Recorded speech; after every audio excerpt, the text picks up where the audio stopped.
Good evening, Tills. Listen, 8:33 p.m., November 7th, 2023. I was at the hospital for 6 hours. 3.5 hours in the waiting room. The people in the waiting room could not believe I waited that long. I can't believe I did either, actually. I was having really super bad chest pains. Not like the heart, but like above the heart, and it was all the way across.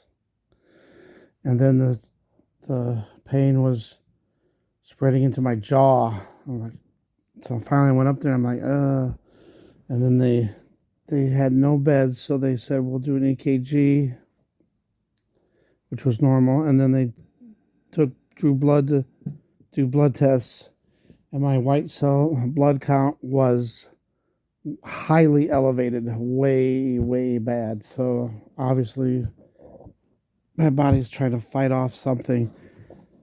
It's that viral infection. And then the doctor said also because of my asthma and COPD, it's taking longer to get over it. She told me it might take 3 months. Huh, 3 months to get over this. Oh my God. So,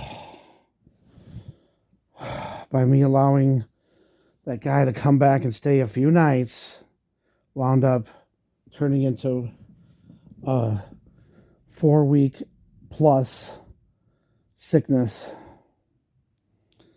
I've missed so much work. 3 weeks of work already I've missed. And I'm probably going to miss more now. And then to top it off, I wasn't feeling good today. And he came home for lunch. And he goes, what you doing? I'm like, I'm not feeling good. I'm going to go to the emergency room. And then he says, well, I'm going to stay away for a while. What? I thought that was kind of weird he said that. And then when I went to drive to the hospital, the car's all messed up. There's a weird smell now. It smells like burning oil or radiator or something.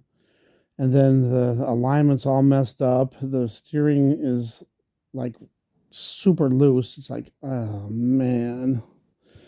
So I let him drive it just to go get the lawnmower because I was so dizzy and sick, couldn't do it. I was afraid to drive.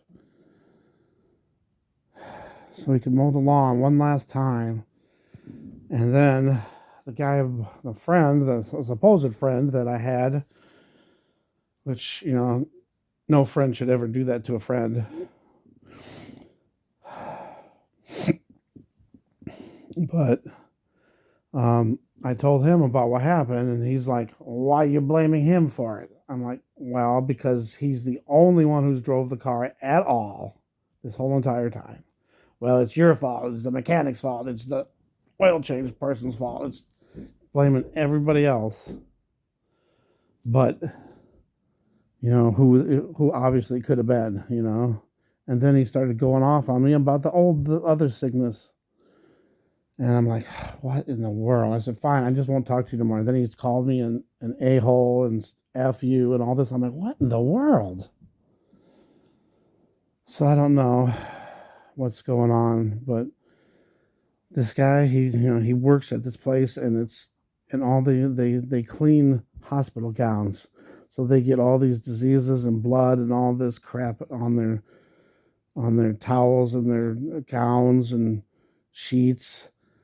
And I can't, it's just gonna, if he stays here, he's just gonna keep bringing more and more sickness, and I'm never gonna get better, never. So now I might have to get the police involved again. I don't want to get the police involved again. It's like, jeez, he was only supposed to take a couple days. He said, I got a place lined up on the 1st. And then what happened to the place on the 1st? Oh, I don't know. I can't get a hold of the landlord now. Oh, the woman below is not moving out. It's always an excuse. It's always an excuse. So I don't know. I'm just going through a lot of stress right now, and I might wind up losing my job. I think they're gonna work with me, but if I keep missing, then who knows?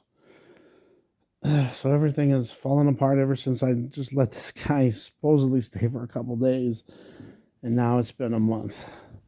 And then if my landlord finds out, she's going to kick me out.